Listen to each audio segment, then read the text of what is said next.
अब तक आपने इस पूरी यात्रा में भगवान शिव से जुड़े कई प्रसिद्ध मंत्रों के बारे में जाना। ओम नमः शिवाय, ओम नमो भगवते रुद्राय, महामृत्युंजय मंत्र और शिव गायत्री मंत्र।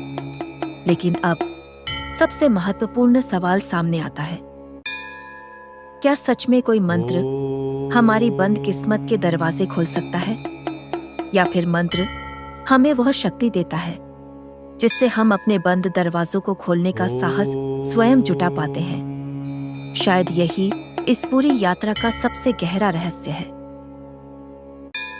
महादेव की भक्ति केवल मांगना नहीं है। हम अक्सर भगवान के सामने जाकर कहते हैं, महादेव मेरी समस्या खत्म कर दीजिए, मेरी किस्मत बदल दीजिए, मुझे सफलता दे दीजिए, मेरे जीवन से दुख दूर कर दीजिए। लेकिन एक सच्चा भक्त धीरे धीरे अपनी प्रार्थना बदल देता है। वह कहता है, हे महादेव, समस्या से भागने की शक्ति नहीं, समस्या का सामना करने की शक्ति दीजिए। मेरे लिए रास्ता चुनने के बजाय मुझे सही रास्ता पहचानने की बुद्धि दीजिए। मेरी परिस्थितियां बदलने से पहले मुझे स्वयं को बदलने की शक्ति दीजिए। और शायद यही शिव भक्ति का सबसे सुंदर रूप है। मंत्र का असली प्रभाव कहाँ होता है?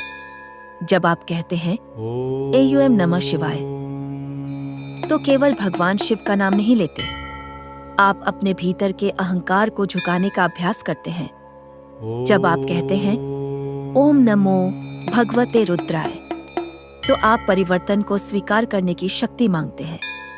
जब आप महामृत्युंजय मंत्र का स्मरण करते हैं, तो जीवन की नश्वरता और मृत्यु के भय के बीच ईश्वर का स्मरण करते हैं।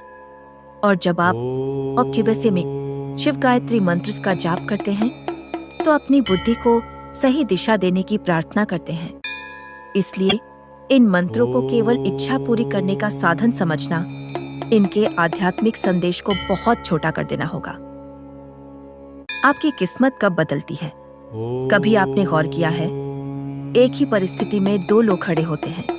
एक व्यक्ति कहता है, मेरे साथ हमेशा बुरा ही होता है, और दूसरा कहता है, मैं इस परिस्थिति से कुछ सीखकर आगे बढ़ूंगा। परिस्थिति वही है, लेकिन सोच अलग है। यहीं से परिवर्तन शुरू होता है। मंत्र आपके भीतर एकाग्रता और आत्मचिंतन का अभ्यास पैदा कर सकता है, लेकिन उसके बाद कदम आपको स्वयं उठाने होंगे। यदि नौकरी चाहिए तो प्रयास करना होगा, यदि सफलता चाहिए तो मेहनत करनी होगी, यदि रिश्ते सुधारने हैं तो संवाद करना होगा, यदि जीवन बदलना है तो अपनी आदतें बदलनी होंगी, और अगर मन में शांति चाहिए तो अपने भीतर झांकना होगा। महादेव रास्ता दिखा सकते हैं, लेकिन उस रास्ते पर चलना हमें ही पड़ता है। एक छोटा सा संकल्प। आज इस वीडियो के अंत में एक छोटा संकल्प लीजिए। आने वाले दिनों में जब भी आप भगवान शिव का मंत्र जप करें, तो केवल अपनी इच्छाएं मत गिनाइए। एक प्रार्थना यह भी कीजिए, हे महादेव, मुझे सत्य बोलने की शक्ति दीजिए, मुझे गलत कर्मों से बचाइए, मुझे क्रोध पर नियंत्रण दीजिए, मुझे अपने माता पिता और बड़ों का सम्मान करने की बुद्धि दीजिए, मुझे जरूरतमंद की सहायता करने का हृदय दीजिए, और सबसे बढ़कर मुझे सही कर्म करने की शक्ति दीजिए। क्योंकि जब इंसान के कर्म बदलते हैं तो धीरे धीरे उसका जीवन भी बदलने लगता है।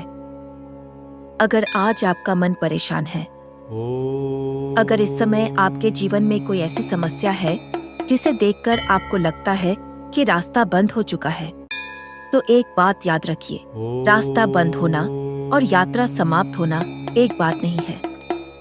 कभी कभी भगवान हमें उसी रास्ते से हटाते हैं जिसे हम अपने लिए सही समझ रहे होते हैं। कभी कोई रिश्ता टूटता है, कभी कोई अवसर हाथ से निकल जाता है, कभी मेहनत का परिणाम तुरंत नहीं मिलता, और कभी ऐसा लगता है कि दुनिया हमसे आगे निकल गई।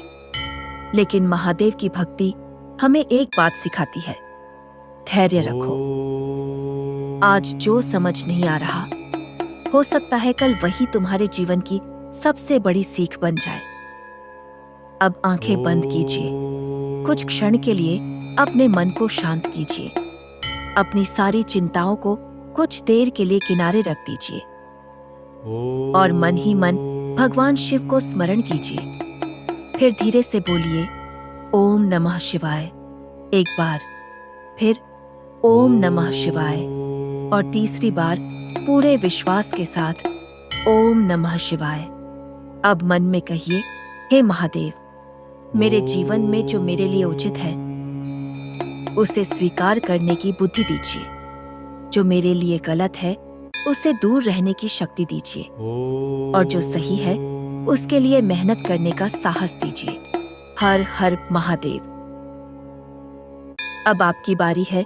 अगर आपने यह पूरी श्रृंखला अंत तक देखी है तो आप केवल दर्शक नहीं हैं, आपने भगवान शिव की भक्ति, मंत्र और साधना के बारे में एक पूरी आध्यात्मिक यात्रा पूरी की है।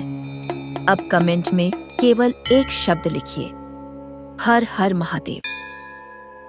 और अगर आप चाहते हैं कि आपके घर परिवार में भी शिव भक्ति और सकारात्मक विचारों का संदेश पहुंचे, तो इस वीडियो को अपने परिवार और शिव भक्त मित्रों के साथ जरूर शेयर करें। अगर आप हमारे चैनल पर पहली बार आए हैं तो सब्सक्राइब करके बेल आइकन दबा दीजिए, क्योंकि यहाँ आपको भगवान शिव, शिव पुराण, मंत्र, पौराणिक कथाएं और सनातन धर्म से जुड़ी ऐसी ही ज्ञानवर्धक और भक्तिमय कहानियां मिलती रहेंगी। अंतिम संदेश, याद रखिए, किस्मत का इंतजार मत करो। अपने कर्मों को इतना मजबूत बनाओ कि अवसर तुम्हें पहचानने लगे। डर के सामने मत झुको, महादेव का स्मरण करो और आगे बढ़ो। मुश्किल समय से भागो मत, उसे अपनी शक्ति बनाने की कोशिश करो। और जब कभी जीवन में लगे कि सब कुछ खत्म हो गया है, तब एक बार कैलाशपति को याद करके कहना, महादेव, मैं हार नहीं मानूंगा। क्योंकि भक्ति का अर्थ केवल यह नहीं कि भगवान हमारे लिए सब कुछ कर दे। भक्ति का अर्थ यह भी है कि भगवान पर विश्वास करके हम अपने हिस्से का कर्म पूरी ईमानदारी से करते रहें। और शायद यही वह क्षण है जहां बंद दरवाजे के सामने खड़ा इंसान पहली बार देखता है दरवाजा बंद नहीं था, उसे बस खोलने के लिए साहस की जरूरत थी। ओम नमः शिवाय। हर हर महादेव।